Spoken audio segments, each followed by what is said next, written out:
বলবেন, বলবেন আল্লাহ দুনিয়াতে সব নবীরা স্পেশাল দোয়া করেছে, আমি করি নাই, এবার আমি আমার স্পেশাল দোয়াটা করতে চাই, আপনি কবুল করবেন কিনা বলেন। আল্লাহ বলবেন নবী কি আপনার দোয়া বলেন?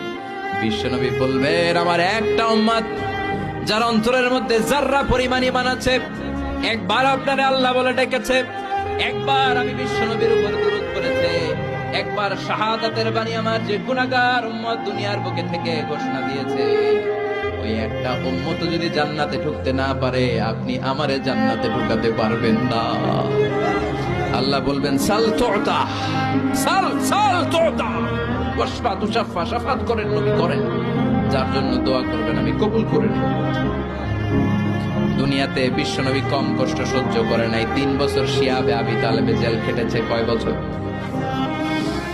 দুর্ভিক্ষের বছরগুলোতে বিশ্বনবীর পেটে দানা পানি ছিল না, কলিজার টুকরা হাসান হুসাইন কই মাছের মতো ছটফট করেছে, জামিনে ক্ষুধার জ্বালায় বেহুশ হয়েছিল। বিশ্বনবী যদি ওই স্পেশাল দোয়াটা করতেন, জান্নাত থেকে খাবারের বস্তা পাঠিয়ে দিত কে?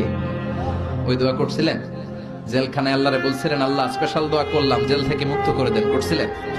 যুদ্ধের ময়দানে নিজের দাঁত ভেঙেছে, উহুদের ময়দান সাক্ষী, বিশ্বনবীর মুবারক রক্তে উহুদের ময়দান রঞ্জিত হয়েছে, সেদিনও বিশ্বনবী ওই দোয়াটা করে নাই। চিল্লায় বলেন ঠিক কিনা?